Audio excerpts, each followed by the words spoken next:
Wasteland TV 2 on YouTube. I'm Monster Mike, and this is Robbie here. Hi. So, what happened last Technically, night? isn't this at the table? Oh, it's at the table, but that's on Wasteland TV 2 YouTube site. Like that. Way to confuse them. Well, it's at the table's on Wasteland TV 2. It is? Yes. Okay. I put it up, so I should know. Okay. I would hope so. At the table. Okay, you're gonna have a discussion with Robbie. Yes. What happened last night, Friday night? Go on. Okay. Me, Brandon, and Russ were having a discussion because You know she puts him in the middle when it should be Brandon, Russ, and I. Oh yeah, that's right, Mr. Okay, I'm not good at English. I'm sorry. Brandon, Do you Russ, speak it? Not well. Brandon, Russ, and I were having a discussion last night, and I realized. What was the discussion about? Well, Remember, you gotta go through the history of the discussion. well, Brandon and Russ were arguing because. No, what led to the argument? Well, Quit trying to placate everyone by making them look good. Just tell the truth. Because Mike needs to know the facts. Yes, that's what the facts. If he doesn't know the facts, how can he answer your questions?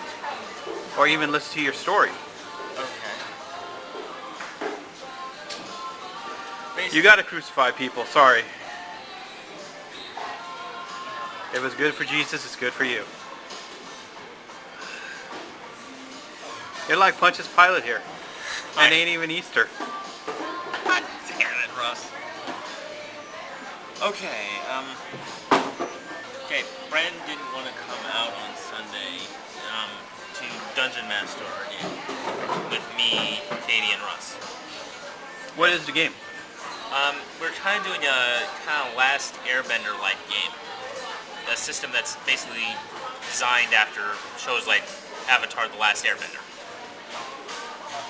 And you said that, I think Russell asked him if you could show up on time, right? Yeah. That's where the argument began. Yes. Okay, go on. That's correct. And so, because of this, Brand tells Russ that why should I show up for a game where you're just going to kill Robbie and bully him and basically destroy it. And then Russ counters with the fact that I don't destroy games, you destroy my games as well. And they get into this argument of back and forth. Oh, you forgot. This argument started because, remember, he yelled saying, I want to go to a game where I can have fun and feel good about myself. Yeah. And then he turned it into the other argument. So changing the game about showing up early so we can catch up to who destroys whose games. So changing the, Dynamics. of the proposition. And Or straw man. Straw man argument, where you have, one was basically, can you show up at on time? Two, well, you destroy all the games that you touch. But the other person doesn't setting the argument up. Exactly. He never does wrong. He's guilt-free. Which is always something, anytime somebody wants to come off as being flawless, there's usually going to be some problems with that. Truth be told, I've probably destroyed more games of Brandon's than Russ has. Honestly. 52 deaths prove that. Wait, what? 52 deaths in 1 year. Yeah. Pretty impressive, actually. It's pretty impressive. I remember that. Some of those, Russell would call me on the phone and tell me what happened. Yeah. And yeah, it's pretty, Yeah. For those of you who want to see that, there's a whole series of clips on those. Also called At the Table, so go and check those out. Yeah, check those out. Some of those are really fun. And you get to see me cry a lot. Multiple times. And talk about drilling holes in the wall with his sister. Yeah, what's up with that? But let's get back on That's a strawman argument. Yes. So we'll go past that. And also add hominem attack as well. Like, for example, at hominem attack would be like, well, you can't trust Robbie because he likes to drill holes in the bathroom. Or do 52. Or do 52, That'd be a ad hominem attack, which I'm attacking you, not the argument itself. Yeah. Anyway, but basically, you know. What if he does like doing 52 dudes? Still, it doesn't matter. It doesn't matter if he can do 52, 100. It doesn't matter. That nothing to do with 6,000? It doesn't matter. 6 million, unlimited. Okay. He's never been able to make a roll higher than 6 after Well, I that. know. But it doesn't matter because it doesn't matter what he does in his spare time or his sexuality. It's his argument that matters. It's not him himself. You hear that, Robbie? It's the argument that matters. So go Thank on. you for being so progressive. No, No, he's for- actually explaining about Yeah, about the what happened. attacks, as well as strawman arguments, where you want to talk about, you want to attack for example, what would be the proper way for Brandon to do Okay, that? let him Question. explain. Okay. Let him explain, and then you can go through and dissect it. Okay, but anyway, you know, Brand, you know, and basically Brand claims that, you know, Russ was trying to build a straw man argument with you know, with basically saying that, oh, well, you saying that I destroy all, you know, all the other games, you know, is you building a straw man argument. And basically these two start arguing back and forth. No one's really... Actually, there was only one arguing. I was discussing. I Yes. never lost my temper. Remember, arguing deals with two people losing their temper or agreeing to debate. Now with Brandon, was there any yelling with Brandon? Was he yelling? Yeah, he was yelling. Okay. Yeah, all honestly. Not just talking loud, but yelling. Like, Yeah. Okay. Yeah. He got like I do. Fuming. Fuming. Okay. So, yeah, you see me rant. Did he throw a box? No, he didn't throw a box. So he hasn't stooped fully into Rami zone, but Well, there wasn't a box there. He usually stomps his feet. Yeah, so there wasn't anyway- a box there. Or Mike, to bear fight. but as they were discussing and going back and forth, right? Yeah. I realized the main difference between Brand's dungeon mastering and Russ's dungeon mastering is their literary styles. The generations of which their literary styles stem from.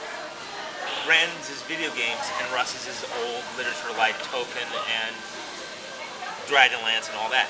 And I realized that the differences in them is that the old literary things like Russ's generation is from, right? They spell everything out.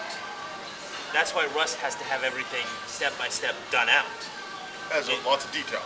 As in lots of detail, lots of things. You know, if you're going to tie a knot in Russ's game, you have to explicitly say how you're tying What type of knot it is. Yes, and how you're tying it. Yeah. You know what I mean? Well, in Brand's game, you know, You just tie a knot. You just tie a knot. And that's the big difference in today's literary styles is the assumptions. Our generation, my generation, Brand's generation, is built on the assumptions and what is already freely given to us, what is assumed, what is taken for granted. Gotcha. You know, we're automatically given the answers in a way, or at least we're given a lot of things that Or you help. assume the answer. Yeah, enough to assume an answer. Gotcha. You know, and while Russ is from a generation where nothing was certain, everything had to be plotted out piece by piece, A step lot more by detail. step. Yeah. The critical thinking of the literature was vastly different, A lot more descriptive. severely descriptive. Have you read? I don't know if you read John R. Marx, the first book. Oh no, but I have read stuff like even H.G. Wells. Yeah, H.G. Wells is a good example, Okay. and the detail he goes into that. Yeah. You know what I mean? The way he describes the time machine. Or even Edgar Allan Poe. Yeah. Okay, so With things like the Telltale Heart, several of those books. But, you know, that's what I realized, you know, listening to the two of them banner is... Oh, you didn't explain, Brandon, about your generation and video games, how you guys see everything. Oh, yeah, okay. Going So then it becomes straw man argument and boy attacking Russ. Yeah. And poor Russ can't take it. Yeah. Anyway, going back to the video game thing. In video games, you're automatically, you know, like just, let's use RPG as an example, since we're going on the D&D motif. yeah. Okay. You usually get starting equipment. A sword, depending on the class, you know, if you're playing a fighter, you get the sword, you get the armor, you get the boots, you get the helmet. You know, you get something for free right off the bat to start with. And the tutorial, provided if you play it or not, some people think that's cheating for some people. Yeah. It is. But anyway. Anyway, you know, if you play the tutorial basically goes through you every function of the game, every piece of the programming that's going to take you from the beginning to the end. You know, like, you know, you're gonna know, okay, swing sword this way. click this to open this, to do this. Even in Zelda, right? Even though Zelda does have puzzles, right? Usually most of those puzzles revolve around things that were already taught to you. If you get a new item and you're expected to use it in the puzzle, by the time you reach the puzzle, you've already used the item enough to know how the item will work within the puzzle. You know, while in like old literary fashion, like Russ's generation, those things weren't already given, weren't already assumed. You know, in a video game, you can already assume, oh, I got this new item, right, in this dungeon, and it's had me use it a few times. Maybe the puzzle that I'm having difficulty You can use that new item. Yes. This new puzzle, you can use the new item. Assumptions. Yeah. And those assumptions in this generation, due to how the flow of the video game is made, are more often right. So we are trained psychologically to follow those assumptions. That thinking. Gotcha. So do you think that the generation gap difference is causing the friction, or? I believe in a way it is. I do believe it is causing some friction. Also, the fact that Russ really prefers that literary style, due to some tendencies which I've realized lead me to believe he is OCD. I got you. Okay. You know, his OCD-ness makes those frictions even more so. But I also feel that Brandon has a lot of hatred bias toward Russ, and so that's causing his half of the coin to inflate as well. And also, do you think it might be some guilt that he can't show up to the not can't, but that he wants to do this other group instead on Sunday nights? Do you think that's Brandon's guilt making him potentially act that way? Yes. You know, and plus I think Brandon might be suffering some signs of depression. Gotcha with that. So. Okay, well, we won't talk about that. Okay, well, skip that. Because we got Mike's signs of depression. Just look at him. Oh yeah. And Robbie's got shines But of... like I said, we don't want to do anything too personal. You notice Robbie got shades of a beard right now? Like He an does. ISIS. What's up with that? He's role-playing ISIS right now. What's that? Oh, look, he almost has a... Yeah, it don't get How used. long have you been growing this? Not growing it. This is just a week. Just... Wow. Okay, that's okay. I thought it was, 5 hours. But anyway. Wow, ouch. Okay, I'm gonna shave this when I get out, so don't. Yes, I think you should shave. Yeah, because I don't want. I think the viewers want us to shave. I don't want to be. With that, except for that one guy. I think that one guy thinks you're sexy, but with that. But let's get back to the argument, Robbie, at hand. You grazed past the argument, but about the game. Remember, Brandon pointed out also too. All these characters. You were talking about argumentation and arguments and how he started throwing out Russ kills this, Russ does that. He doesn't enjoy killing Robbie, yet he does enjoy killing Robbie. Okay, if I may, this is actually something interesting because we actually have video documentation in this regard. I've technically tanked more games of Brandon's than Russ. I do believe there's actual visual documentation on this site that he shows how many horrible things I've done, how many deaths I've done. But the problem was when Brandon was pointing out many of those things, I realized that, wait a minute, no, that was Kenny.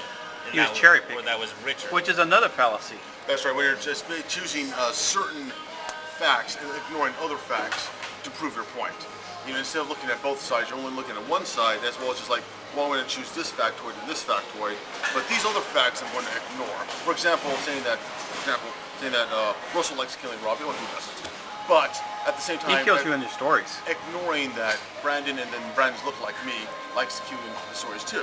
So that's kind of hypocritical in that sense. Yeah. But also the fact that usually when Russ kills me, he tells me beforehand. Gotcha, yeah, I know. 9 times out of 10, he point blank tells me beforehand he's gonna do this. And I'm not gonna lie, there were many times I outright deserved it. Yeah. It saved a party, I will agree. which Brandon won't agree upon. Yeah, there were many times where I was like going, I'm gonna kill everybody and be an evil psychotic monster. And then Brandon would, and then Russ would kill me. Okay, so you actually were planning to tank. There were times. There were times. Times you actually were planning to tank. Yes, there were times. And then Russell probably saw that and then killed you. Yes. not in real life, but in the This game. did, In the game. Granted, this was not always the case, but sometimes there were just moments where I had tanked a character so badly that Just be not just it was merciful. merciful killing. Okay, just some characters who wanted to be a jerk, Yeah. and other characters that just happened. And then there was the moment Russ was sick, where Russ was sick. He wasn't happy. He was The one thing that Brandon always throws at my face. Yeah, and basically he literally told me while he was driving me there, I'm gonna kill you a lot today because I'm Feeling like shit. feeling like shit, and I want I to make remember someone that. else. Yes, he actually Russell also told me that too. Yeah. A few times. Yeah, Actually. he told me that, right? Yeah. And that's what led to the glorious Eberron moment of me getting killed. What was it? 35 times in one day. 35 times in one day by him kicking me off a bridge. I remember that. I As actually remember. I remember Russell telling me that on the phone actually. So This remember old man who believed he was Batman, Oh, I remember that too. Yeah, I remember Yeah. that. So. kicking me off those bridges.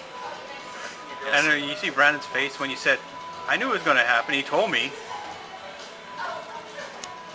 Yeah. When all these truthisms came out, that Robbie knew a lot of what was coming to him due to his bad attitude. Yeah, with that. And And then when you go, Brandon, you enjoy reveling in my death as much as he does. now, what was that one game RPG? And there's also the problem, right, is Yeah. that Brandon's argument there also fell through when I admitted, there's times when even I'm laughing at my own death. Like the whole time when he had the halfling go right back. He killed Russ killed one of his characters just so that that character could chase my character through the gates of death. Okay, gotcha. In other words, he had a character die just so he could chase me into the afterlife. Gotcha. And basically when I told him I needed to shake down his game correctly through the harshest possible conditions to find out if the game system really works, he didn't like hearing that because he found out it didn't work, the apocalypse system. Oh, gotcha. Test run it. A test run. He also didn't like hearing when I told him Russ had OCD and he has to deal with Russ differently than most people because of those OCD. Because of obsessive compulsive disorder. Yes. These people have obsessive thoughts, and then in order to get rid of those obsessive thoughts, or to actually not get rid of them, but to appease them for a while, they have to, or to move forward, they have to act on these desires, or just act on certain rituals that they create for themselves. With that, so okay. And was there? I think there was a role-playing game that you were upset about that Russell was not a part of. Talk more about that. 'Cause I don't Pokemon know. or Champions? Yeah, Pokemon Champions. Explain those. Because we're running out of time here. Okay, never mind. No, because we only have 17 minutes. We want to get another 5 minutes in, and we'll have enough time to talk either or of those games. Okay, And then in Let's closure. discuss Pokemon. Okay, That was the one. I don't know anything But about Champions that, was far worse. With Dung Beetle. But I actually, the first half of it until You also enjoyed the first half of Pokemon, too. that's true. Before it became Tony being just locking down the entire game with his attitude. So explain that, since that's, remember you being upset. Maybe about both games, they just combine both games and how Yeah. Tony locks down the game. Okay. Yeah. And locks you Basically down. the problem- And Brandon goes along with it. Because basically the problem was Brandon, he wants to see everyone happy. That's one of his main problems. He doesn't want to put his foot down and just say, no, you can't have this, you can't do this. He wants everyone to have, They're chocolate cake. yeah, basically. He wants to give chocolate cake to everyone so everyone will like it. And the problem with Tony is Tony will split that to its highest, grossest denominator. One of the things Brandon even admits to right now, he will admit, is that, like in the Pokemon game, we had a situation where this Magnemite comes around, right? This little ball of steel, and basically trying to get to us to tell us that its trainer is in trouble in the Pokemon game, right? And we're going to go over. I was the only one that wanted to go help the trainer. The other two, Matt, Tony's friend, and Tony wanted to forcibly capture the Magnemite, or kill the Magnemite for the experience. Oh, okay, gotcha. Well, and even Brandon admits now that there's a problem when I'm the moral center, when I'm the one playing lawful good. Gotcha. Because I'm supposed to be, as many of the clips have described, as being the bad guy, the ass, Yeah. the guy you don't root for, the guy who destroys games because he's a selfish prick. Gotcha. And I've been that a lot. But, you know, when I'm suddenly when I'm suddenly thrust into that position of being the lawful good character in the game, there's an issue. This also kind of happened in the superhero game because Tony wanted to be the all-powerful bitch, basically, right? And built the speedster character who wasn't willing to comply or help with anything. So well, when both Brandon and Rob and Tony are calling your character Dung Beetle, not Gold Beetle, there's something wrong. Yeah. You know, and especially when I'm the one moving the story forward and actually trying to help save the day. Granted, as successfully as Robbie could save the day, so that's not exactly saying much, but when I'm the one still trying to play the hero or the lawful good character and trying to help people and playing to that script, while Tony's being a selfish, bitchy reporter that won't help at all in storyline. So I remember me being the most upset about those two games than any other game that you ever played. Yeah, because... is that true? I mean... Yes, because Tony bogged down the game so much with his me, right? Yeah. Right? And his, like, him wanting to play these girl bitch characters, right? Yeah. Who would be non-compromising at all and be completely, utterly selfish to a point of extreme. Yeah. That they bogged down the storyline to the point where we couldn't move forward. Or worse, I had to be the one to push things forward, and then I'd be crucified for it. So I remember you being very upset about those games. So those are, out of all the games you played, were those your least favorite, or? Those are my least favorite. Okay, gotcha. So. And it's not for any fault. As much as I want to say part of it's Brandon's fault for being the dungeon master. It is Brandon's fault. He's commander, captain of the ship. If you sit in that captain's chair, you got to give him the responsibility of what went wrong with his game. Yeah, but Tony was your caller, so he's just as responsible. Yeah, and Tony was far more disruptive. He's far more worse at No, you're game master far more. You know why? Why? Passive. When you're passive aggressive as a dungeon master and you're letting this happen. Yeah. Instead of stopping it, you think he could have? I mean, he should have stopped it. Dungeon. He should have stopped it, but I don't think Brandon could have stopped it. Oh. That's why I'm a bit forgiving toward it. You shouldn't be. Okay. That's why he does what he does. Because I can't help but feel that as much as Brandon could have stopped it, Tony's very good at manipulation. He's very good at being that. But he only manipulates the weak-minded. Yes. He only manipulates people he can get an edge on. Weak-minded, like Jedi powers. And Mike sits there with his big nose. This is why I don't like playing, I don't like playing D&D games with Tony anymore. Okay, I got you. So that ruined it for you. Let's just say I realized that if all Tony's going to do is play a character that's going to basically bog down the game and not move it forward at all and even hinder it worse than I do at times, there's an issue there. I got you. Yeah, I do remember you being... The funny thing about it is Tony is technically everything I wanted to be at one point in my D&D career. You know, the game destroyer. But if you stop to think about it, he's still not successful at it.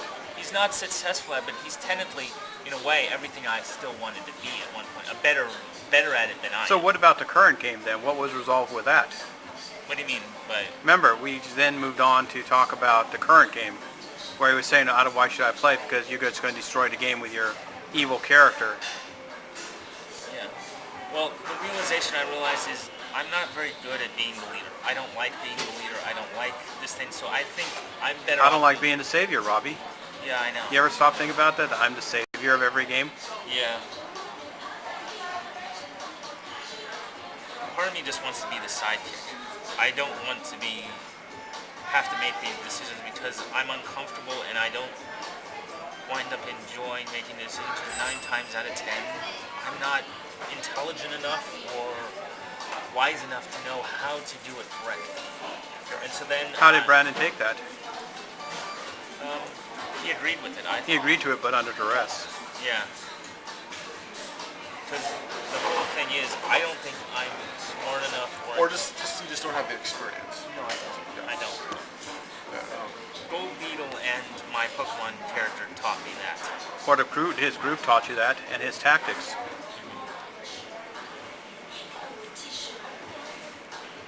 No.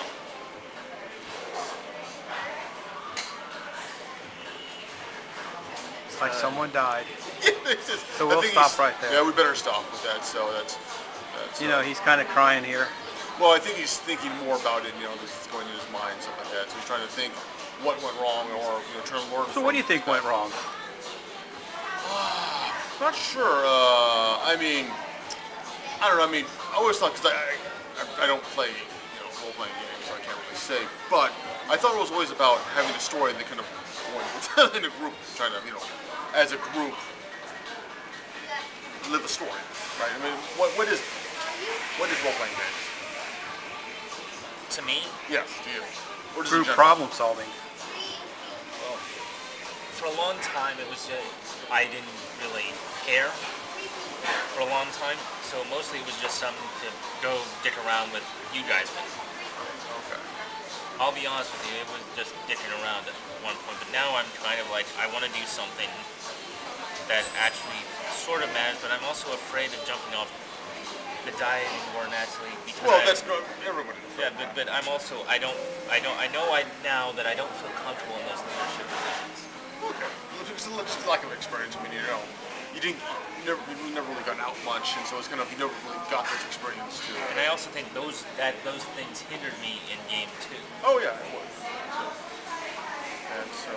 But right now, D&D, what I want D&D to be is just something I can enjoy with Russ, Brandon, my sister, and just have fun with it. Gotcha. Your sister has fun with it, raping you.